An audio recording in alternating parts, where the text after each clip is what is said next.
जय श्री राम।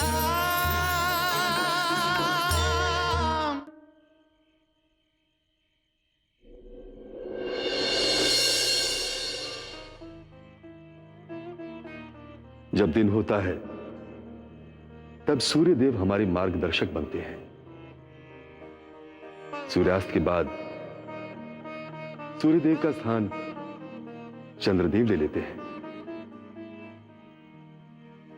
महाराज अज मेरे पिताजी थे, उनका स्थान मैंने लिया और अब मेरा स्थान तुम्हें लेना है पुत्र।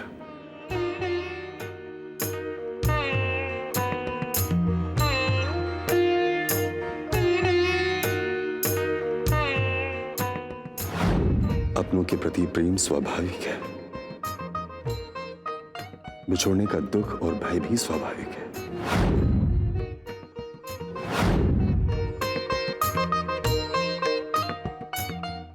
परंतु मृत्यु ही अंतिम सत्य है।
रघुनंदन को किस बात की चिंता परेशान कर रही है?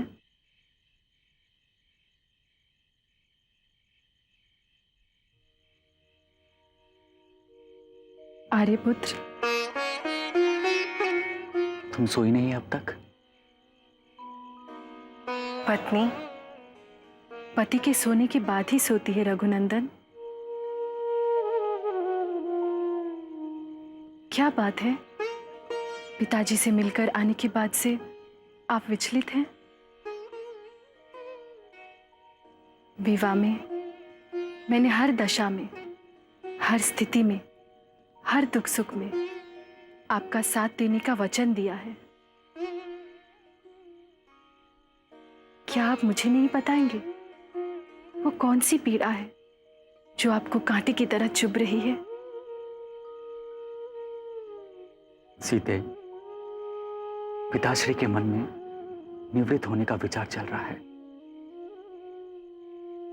अभी अभी तो हमने उनकी उंगली छोड़कर चलना सीखा है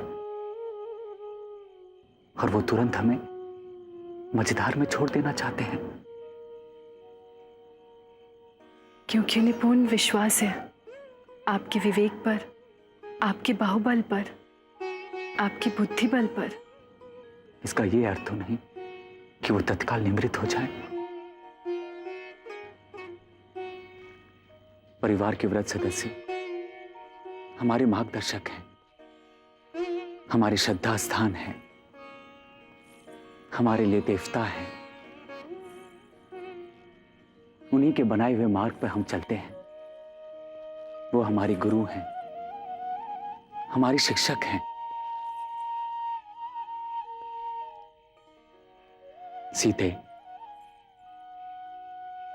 वो लोग भाग्यशाली होते हैं जिनके घर परिवार में वृद्ध होते हैं, और वो लोग दुर्भाग्यशाली होते हैं जो वृद्धों का महत्व नहीं समझते, जो उन्हें बहुत समझते हैं। हमारे दादाजी, हमारे पिताश्री जैसे बड़ों के कारण ही हमारा परिवार समृद्ध रहता है। क्योंकि इनका साथ ही हमारी धन संपत्ति है, हमारी समृद्धि है। सीते, घर चाहे राजभवन हो या कुटिया, उसे छत होती है। जब हम घर में प्रवेश करते हैं तब हम निश्चिंत होकर प्रवेश करते हैं, क्योंकि हम जानते हैं छत हमारी रक्षा करेगी। उसी प्रकार व्रत भी हमारे परिवार के छत की तरह होते हैं, जिन पर परिवार के सारे सदस्य निर्भर होते हैं। ये व्रत ही घर परिवार के आधार होते हैं, स्तंभ होते हैं, ऐसी संस्था जो हमें संस्कार देती है, शिक्षा देती है। और जब हम गलत काम करते हैं तो हमें डांटती है, और जब हम उचित काम करते हैं तो हमारी पीठ थपथपाकर हमारा उत्साह बढ़ाती है। ऐसे व्रत ही हर घर की पहचान होते हैं। इस राम को लोग कैसे पहचानते हैं सीते? क्या पुकारते हैं? रघुनंदन राम, दशरथी राम, कौशल्या नंदन राम। मेरी अपनी पहचान मेरे माता पिता और पूर्वजों से है।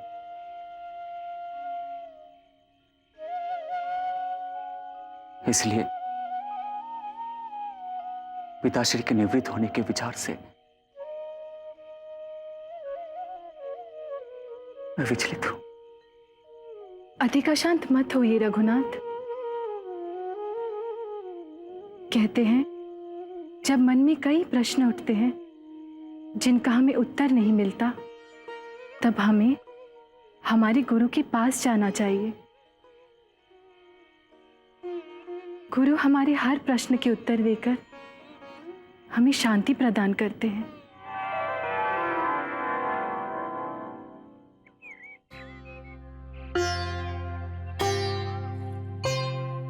पुरुषोत्तम और प्रकृति को पाकर अपने पास जीवों का मुखरित हुआ प्रेम भरा आभास, प्रकट किया उल्लास।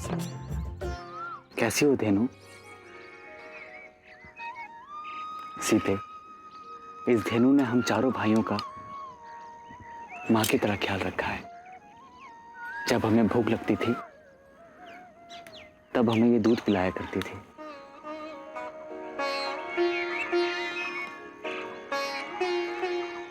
चलो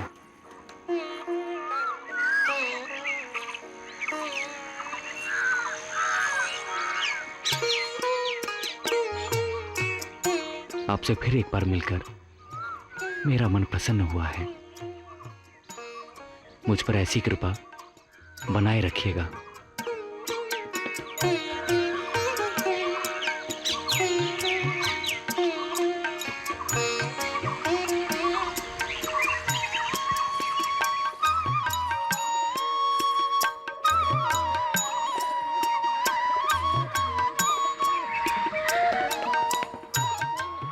प्रणाम गुरुदेव।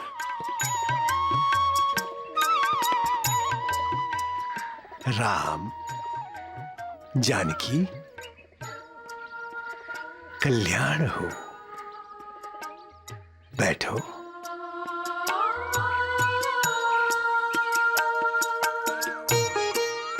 राम, शिक्षा प्राप्ति के बाद आज तुम पहली बार गुरुकुल आए हो। गुरुकुल के इन सदस्यों को लगा होगा कि तुम सदा सदा के लिए इनसे बिछड़ गए। राम, यहां हर कोई विशेष कार्यकाल के लिए जन्म लेता है और अपना कार्य और कार्यकाल समाप्त होते ही चला भी जाता है। तुम्हारा अब कार्यकाल प्रारंभ हुआ है, किंतु कार्य भी पूरा नहीं हुआ। जिनका कार्य और कार्यकाल समाप्त हो जाता है या होने को आता है, वो निवृत्त हो जाते हैं। याद रहे राम, मनुष्य तब अमर होता है जब लोग उसके द्वारा किए गए कार्य का स्मरण करते हैं, उसके पीठ पीछे उसकी प्रशंसा करते हैं, उसके पद चिन्हों पर चलने का प्रयास करते हैं। जो मनुष्य सदैव हृदय में रहता है वो मरकर भी जीवित रहता है।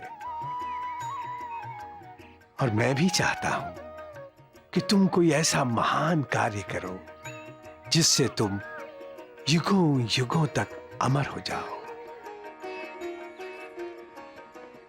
आयुष्मान भव।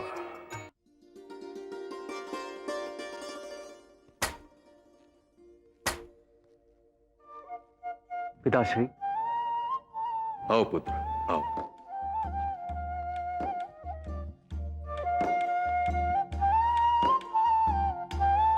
आयुष्मान भव।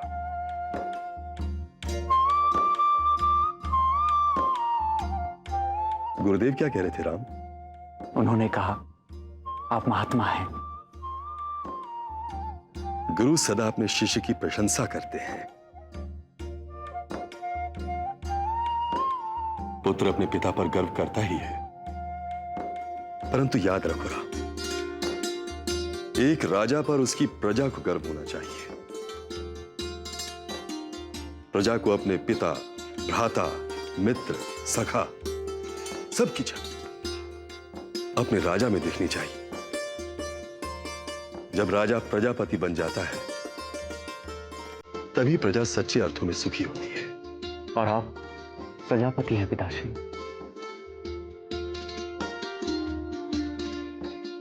राम,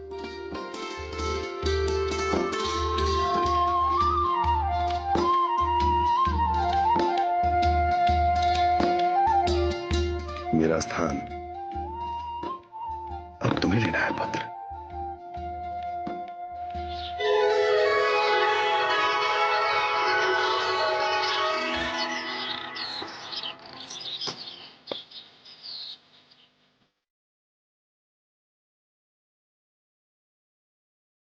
जनक दुलारी सीता दशरथ नंदन, राम की पूजा को लाई थाल सजाए के।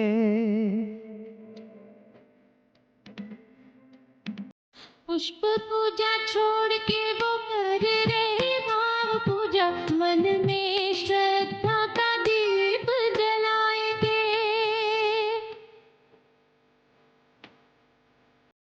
विष्णु की मुद्रा में राम जी को सोया देख, पद पंकज के निकट बैठ आए थे। चरण दबाए रही अति सुख पाए रही, महालक्ष्मी की वही भूमिका निभाएंगे।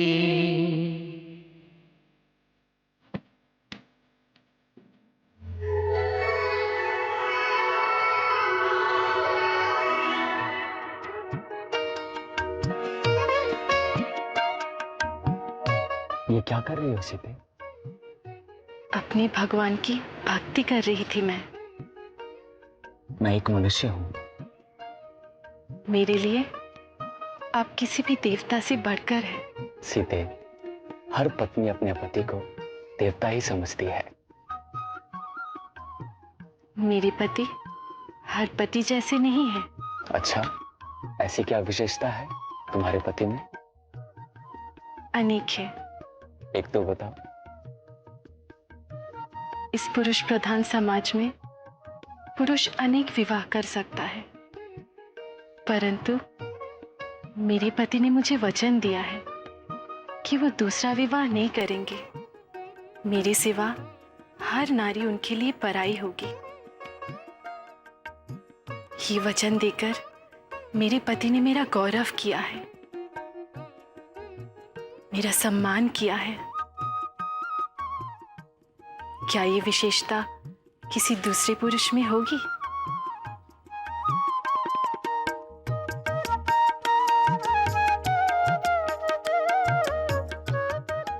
मुझे अपने पति पर गर्व है। मैं उनकी पूजा करती हूँ। मुझे भी अपनी पत्नी पर गर्व है, उसका मुझ पर विश्वास, वही तो मेरी शक्ति है।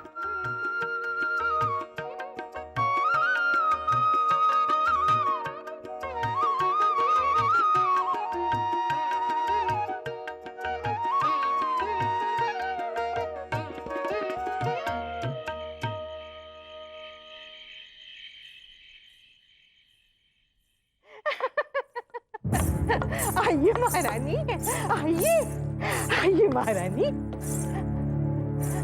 मंथरा चाची? ना ना ना ना ना, मंथरा चाची नहीं, केवल मंथरा महारानी, केवल मंथरा। जब कोई मुझे सम्मान देता है ना, तो मेरे पेट में पीड़ा होनी शुरू हो जाती है, और जब कोई मेरा अपमान करता है ना, तो मुझ में एक शक्ति आ जाती है महारानी। परंतु मैं महारानी नहीं हूँ मंथरा। आज नहीं हो, परंतु कल जब मेरा भरत अयोध्या का राजा होगा, तो तुम ही महारानी बनोगी ना? हाँ?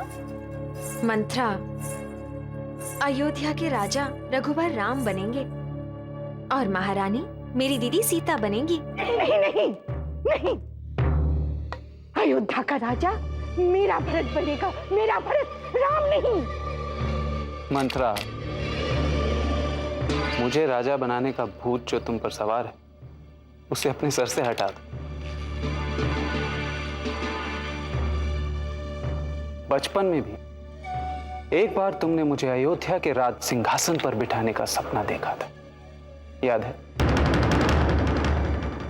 मैंने तुमसे तब भी कहा था और आज भी कह रहा हूं, यदि अयोध्या के राज सिंहासन पर कोई विराजमान होगा तो वो मेरे राम भैया हैं, भरत नहीं।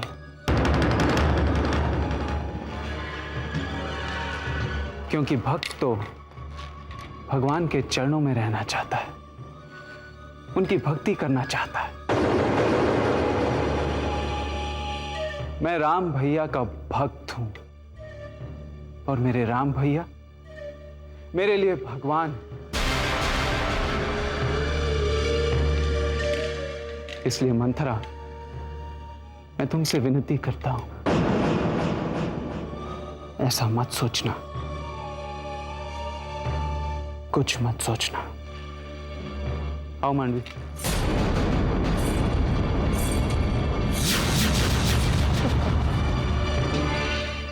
मेरे भरत, अपने राम भैया की भक्ति और सेवा तो तुम अयोध्या के सिंहासन पर बैठकर भी कर सकते हो।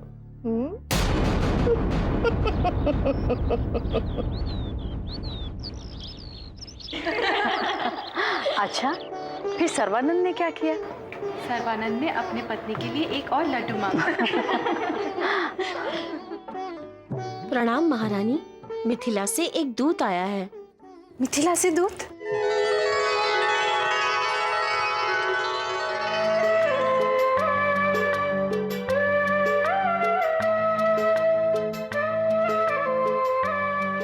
जानकी, मायके से संदेश आया है, जाओ, जाकर देख लो।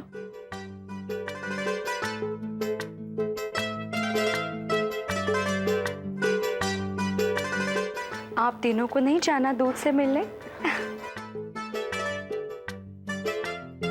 जाओ जाओ।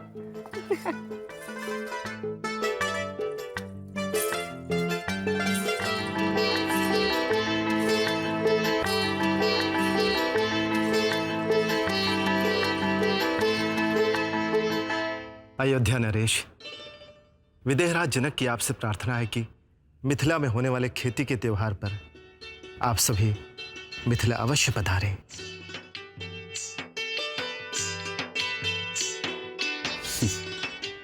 सुदामन जी, मैं महाराज जनक के इस निमंत्रण पत्र की आड़ में छिपा उनकी पुत्रों के प्रति उनका स्नेह देख रहा हूं। सत्य तो यही है महाराज कि वो अपनी बेटियों और जवाइयों से मिलना चाहते हैं। अवश्य मेरी बहुएं और मेरे पुत्र मिथिला अवश्य जाएंगे।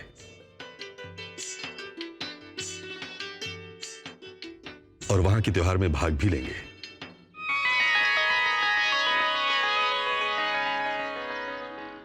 ब्रह्मर्षि, आपके ही आशीर्वाद से मेरे पुत्रों का और अयोध्या का उत्कर्ष हुआ है।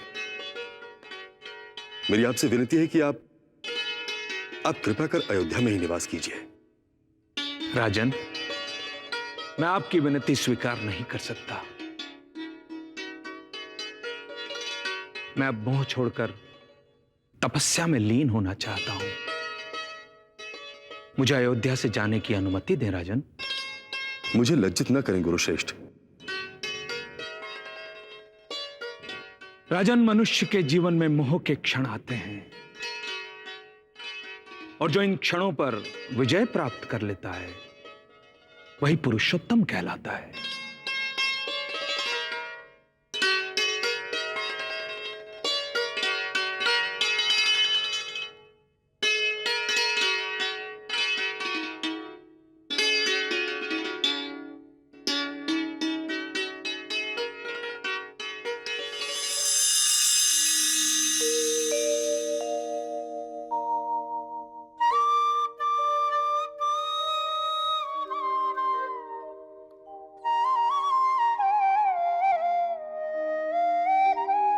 पिताश्री, आपकी और माताओं की आज्ञा हो तो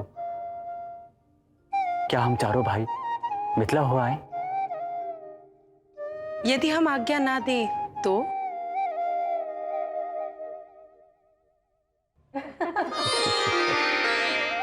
मैं अनुमति दे सकता हूं राम, किंतु तब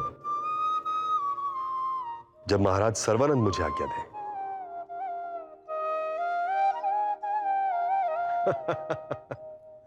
आज्ञा है राम, तुम सबको आज्ञा है।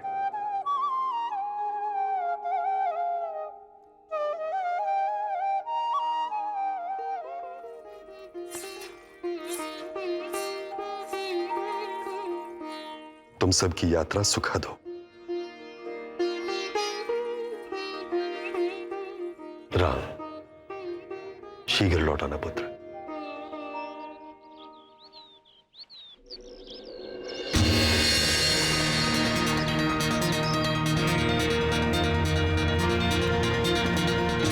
दशरथ पुत्र राम आज अपने परिवार को लेकर मिथिला के लिए रवाना हो चुका है। यही उचित अवसर है मित्रों, और हमें यह अवसर गंवाना नहीं चाहिए। स्वयंवर में जो हमारे साथ विश्वासघात हुआ है, हम उसका प्रतिशोध लेंगे।